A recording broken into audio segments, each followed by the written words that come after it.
Hi, my name's Simon Presley. I'm Head of Research at Propertyology. I'd like to give you a property market update across Australia as at October 2022. Based on the information that most people rely on for their daily news, you could be confused for thinking that property prices right across Australia are falling. Of course, they're not. But the perception of that is largely because of two things. Firstly, majority of the news focuses on that one major negative thing at the moment, rising interest rates. But that's just one of many things that influence property prices. The other reason why people think this is because the commentary largely is coming out of Sydney and Melbourne, and asset values since the start of this year in those two big cities has been falling, albeit mildly. But that's certainly not the case across the rest of Australia. There are some locations across Australia that, as this year has unfolded, property markets have flattened out, but they're not going backwards. Many locations, property values are worth a lot more today than what they were at the start of the year, and there are plenty of markets that are still very strong. Some are today still running at double-digit pace. We know this, of course, not just from the official data, but Propertyology's buyers agents every single day are transacting at the coalface to help our investors get into certain markets that we strategically select. So market conditions have probably returned to more normal rather than all markets producing the boom that we saw last year. Some of the strongest markets right now, in no particular order, Adelaide is the strongest capital city property market. Of course, there are only 8 capital cities, but there are 400 individual regional townships. Some amazing inland cities that are very strong at the moment include places like Armidale and Albury. Dubbo's performing very strongly. Shepparton in Victoria is a strong inland market, and so is beautiful Toowoomba. It also includes a number of coastal locations, places like Cairns in the far north, the Wide Bay region in central Queensland is a strong market. Coffs Harbour is a very strong market. And beautiful Burnie down in Tasmania is another strong market. There are others, of course. Underpinned by strong local economic conditions, there's a lot of confidence in these communities, as indeed there still is right throughout most of Australia at the moment. Many locations right now today have all-time record low volumes of properties for sale or near to record low properties for sale. So when you've got such a shortage of housing supply, you need fewer buyers than normal for pressure to actually occur. So that's why property markets throughout most of Australia are performing very well. And in fact, I'm certain those market conditions are going to get much better very soon. I think it's inevitable that we'll see a property boom sooner rather than later, and I'll elaborate on why very shortly. But before I do, I want you to pause and think about one important thing. What are your goals? What are your future? Because property for a lot of people is a vehicle to longer-term financial independence. It's the very reason why, as recently as a couple of months ago, my beautiful wife and I added to our own investment portfolio. If we don't invest in our future, I don't think anyone else will do it for us. So we never allow whatever the negativity that occupies the media in a given year, we never allow that to distract us from our own long-term goals now and always. And I encourage you to be thinking the same way.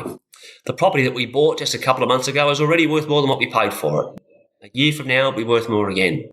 5 years after that, it'll be worth more again. 10 years after that, it will be worth more again. And we're preparing to buy another property as soon as we can line some ducks up.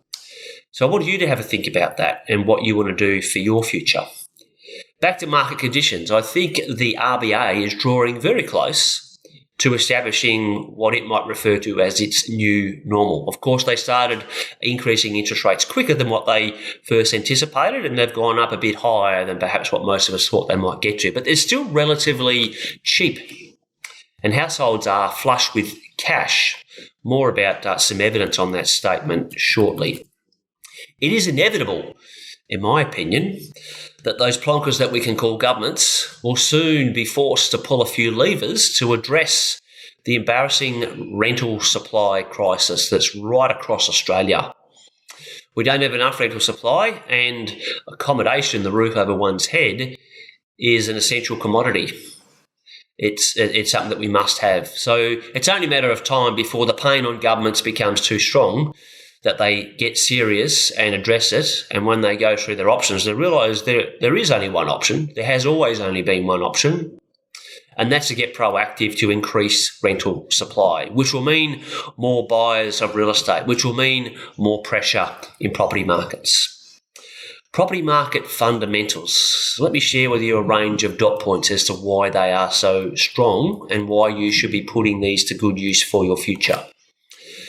Today, Australia's population is 1.5 million people more than what it was just 6 years ago.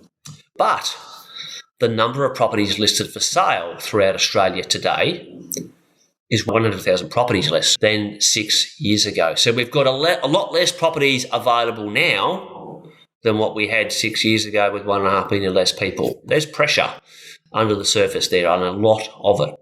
Rental supply. We just touched on that earlier. Let me put some perspective around how tight it is.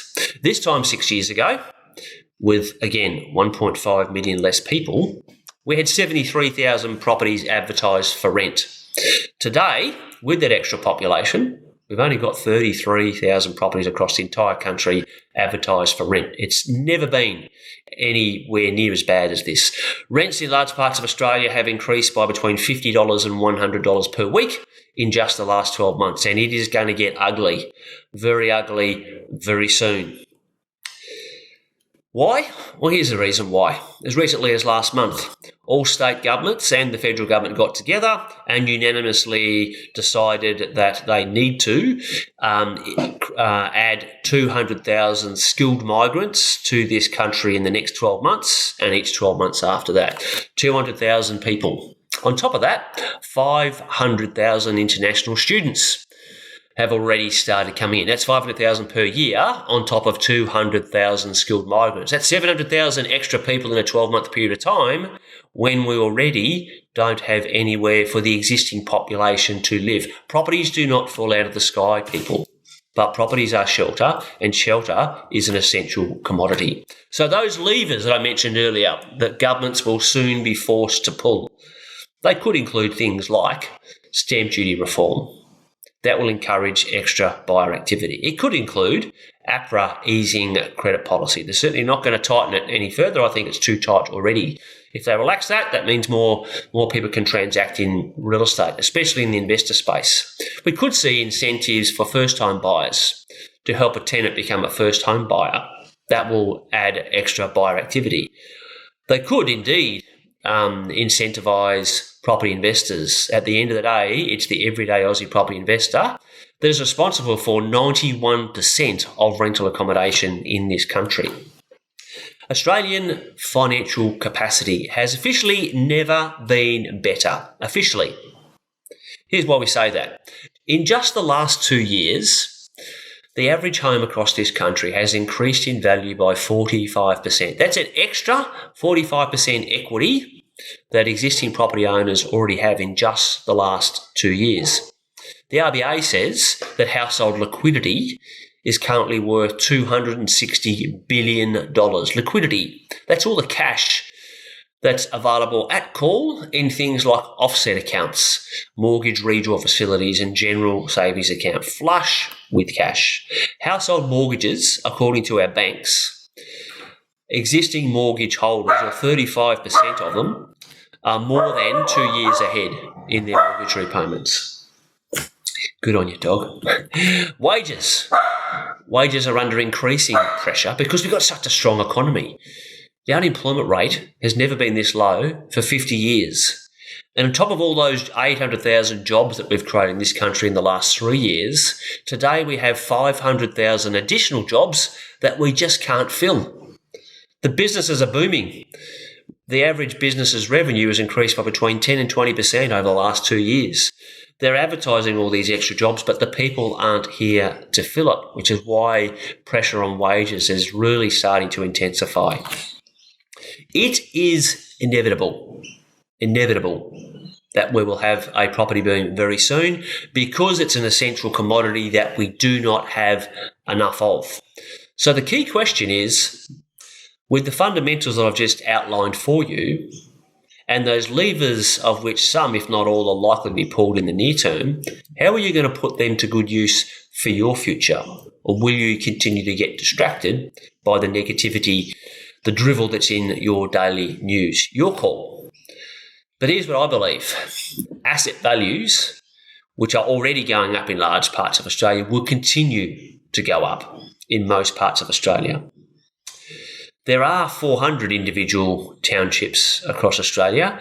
More often than not, in most years, the markets that perform the best are often the lower profile ones that people never consider investing in. But that's where Propertyology can help. Right here, right now, we're active across numerous locations in multiple states. The cost of a typical house that we would buy in some locations is around about $500,000 in a couple. In a few others, that purchase price is in the mid to high $700,000s, and in some others it's in the $600 to $650 price bracket. An ideal budget, $700,000 for those of you who are about to get active and organise your pre-approval so we can help you get into this exciting property market. If you think we can help, Australia's most experienced, truly national buyer's agent, phone us on 1300 65 4070, 1300 65 4070, or email invest@propertyology.com.au. Your future, folks. Make the most of it. Bye for now.